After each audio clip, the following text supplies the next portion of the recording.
ദൈവനാമത്തിന് മഹത്വമുണ്ടാകട്ടെ.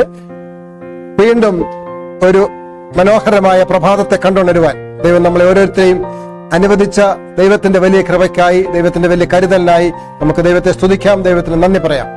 മാർച്ച് മാസത്തിന്റെ അവസാനത്തെ ദിവസത്തിലേക്ക് നമ്മൾ പ്രവേശിച്ചിരിക്കുകയാണ്.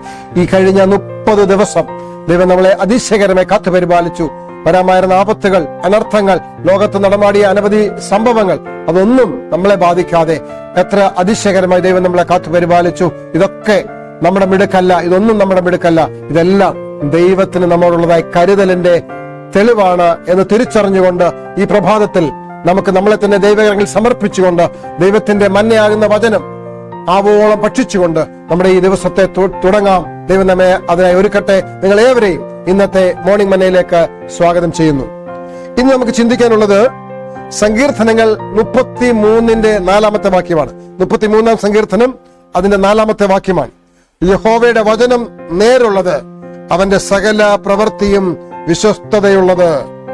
യഹോവയുടെ വചനം നേരുള്ളത്, അവന്റെ സകല പ്രവൃത്തിയും വിശ്വസ്തതയുള്ളത്.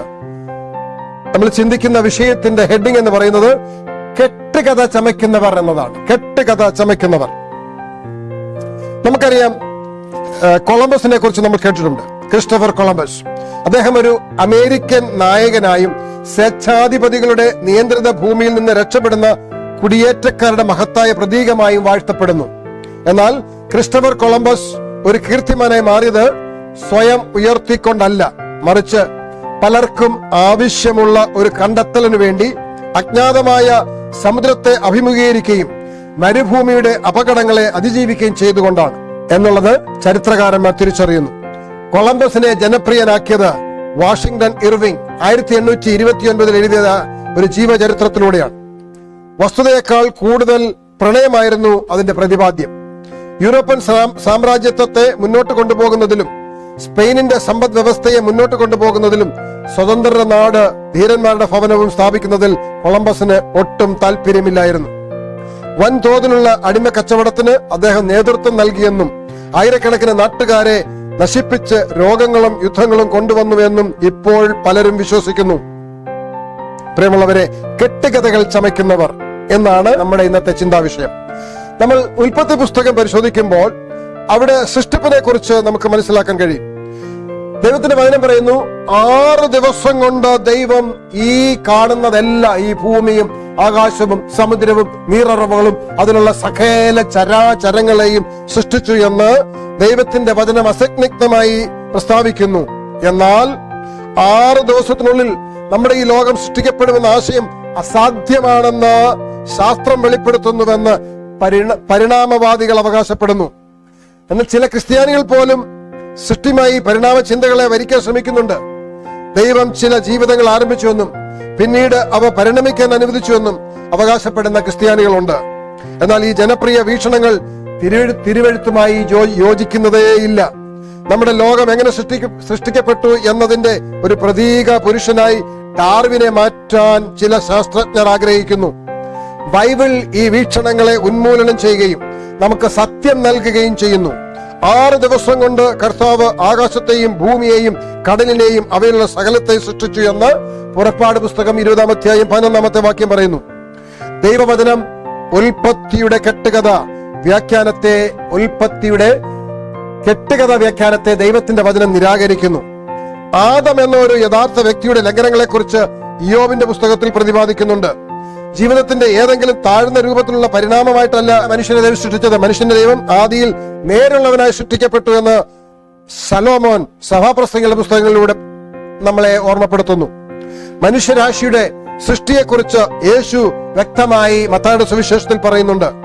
സൃഷ്ടിക്കപ്പെട്ട കാലം മുതൽ സാത്താൻ ദൈവത്തിന്റെ പ്രവർത്തനത്തെക്കുറിച്ച് ഒരു കെട്ടുകഥ സൃഷ്ടിക്കാൻ ശ്രമിക്കുകയും മനുഷ്യരാശിയുടെ ഉത്ഭവത്തെക്കുറിച്ച് പലരെയും ആശയക്കുഴപ്പത്തിലാക്കുകയും ചെയ്തു.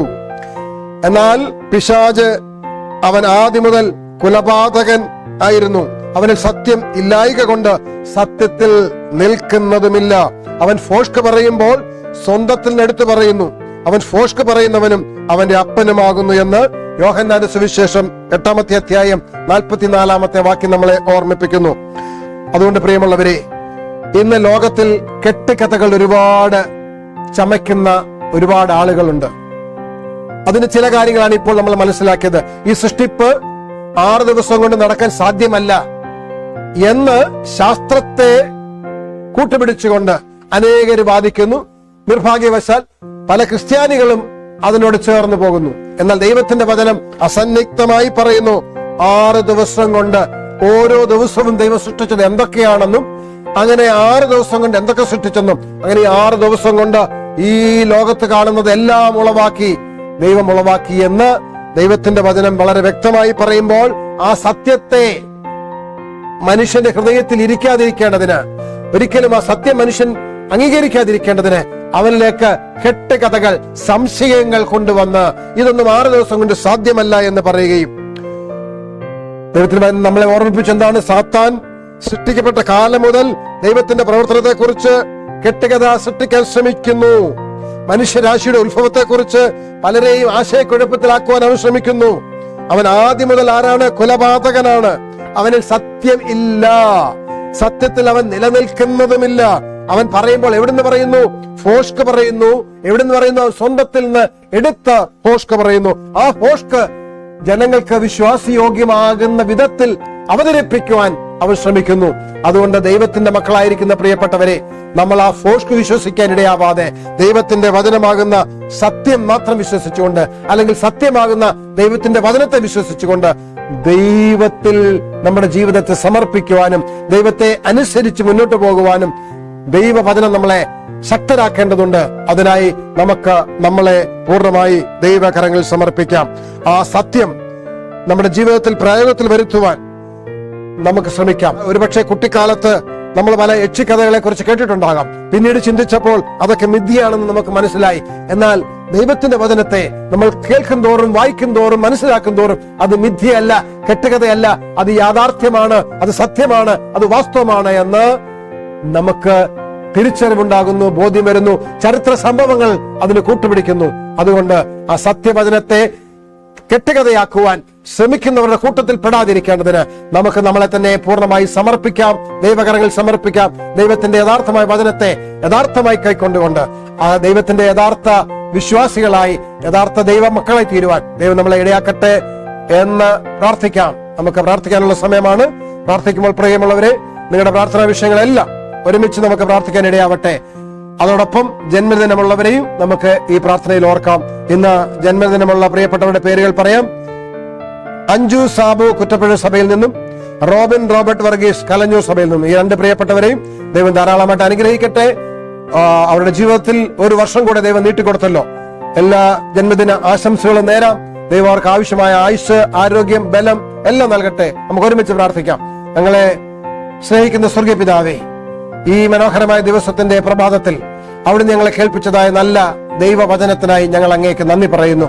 കർത്താവേ, സാത്താൻ സ്വന്തത്തിൽ എടുത്ത് ഫോഷ്ക് പറഞ്ഞുകൊണ്ട് ദൈവത്തിന്റെ വചനത്തെ തെറ്റായി കെട്ടുകഥയാണെന്ന് വിശ്വസിപ്പിക്കാൻ ശ്രമിക്കുമ്പോൾ ദൈവത്തിന്റെ വചനം അത് യഥാർത്ഥമാണെന്നും അത് വാസ്തവമാണെന്നും അത് സത്യമാണെന്നും മനസ്സിലാക്കിക്കൊണ്ട് അതിൽ നിലനിൽപ്പാൻ ഞങ്ങളെ സഹായിക്കണമേ എന്ന് പ്രാർത്ഥിക്കുന്നു. കർത്താവേ, 6 ദിവസം കൊണ്ട് ദൈവം സകലത്തെ സൃഷ്ടിച്ചു എന്നുള്ളതായ വസ്തുത അത് സത്യമായിരിക്കെ അത് അങ്ങനെയല്ല എന്ന്, അസത്യമാണെന്നും അത് കെട്ടുകഥയാണെന്നും ഒക്കെ പറഞ്ഞ് വിശ്വസിപ്പിക്കാൻ ശ്രമിക്കുന്ന സാത്താനോട് ഞങ്ങൾ അകന്നിരിക്കുവാൻ, അവന്റെ യാതൊരു തന്ത്രങ്ങളും ഞങ്ങൾ കുടുങ്ങിപ്പോകാതിരിപ്പാൻ ദൈവത്തിന്റെ വചനത്തെ എപ്പോഴും ധ്യാനിക്കുവാൻ ഞങ്ങളെ സഹായിക്കണമേ എന്ന് പ്രാർത്ഥിക്കുന്നു. വചനം കേട്ട എല്ലാവരെയും കർത്താവ് ഒരുമിച്ച് അനുഗ്രഹിക്കണമേ എന്ന് പ്രാർത്ഥിക്കുന്നു. പ്രത്യേകിച്ച് ഇന്ന് ജന്മദിനം ഓർക്കുന്ന പ്രിയപ്പെട്ടവർക്കായി പ്രാർത്ഥിക്കുന്നു. കർത്താവെ, അവരുടെ ജീവിതത്തിൽ അവർ ദൈവം നൽകിയിരിക്കുന്ന എല്ലാ നന്മകൾക്കുമായി ഒരിക്കൽ കൂടി നന്ദി പറയുന്നു. കർത്താവെ, ഒരു വർഷം കൂടി ആയുസ്സിൽ നീട്ടിക്കൊടുത്തല്ലോ.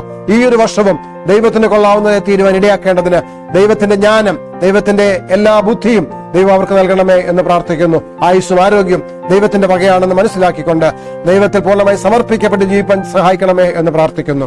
ഒരു പ്രാവശ്യം കൂടെ ഞങ്ങൾ എല്ലാവരെയും അവിടുത്തെ കരങ്ങളിൽ സമർപ്പിക്കുകയാണ്. എല്ലാ പ്രാർത്ഥന വിഷയങ്ങളും അവിടുന്ന് അറിഞ്ഞിരിക്കാൻ സ്തോത്രം. എല്ലാത്തിനും അവിടുന്ന് മറുപടി കൊടുത്ത് എല്ലാവരെയും സഹായിക്കുകയും അങ്ങനെ വരവിനെ ഞങ്ങൾ എല്ലാവരെയും ഒരുക്കുകയും ചെയ്യണമെന്ന് ഞങ്ങൾക്ക് ജീവൻ തന്ന യേശുവിന്റെ നാമത്തിൽ താഴ്മയെ അപേക്ഷിക്കുന്നു. കൃപയോടെ കേൾക്കണമേ സ്വർഗീയ പിതാവേ. ഏവർക്കും ഏറ്റവും നല്ല ഒരു ദിവസം നേരുന്നു. ഈ ദിവസത്തിന്റെ ആരംഭം മുതൽ അവസാനം വരെ ദൈവിക ചിന്തയോടെ ജീവിപ്പാൻ ദൈവം നമ്മളെ ഇടയാക്കട്ടെ എന്ന് ആശംസിക്കുന്നു. ആമേൻ.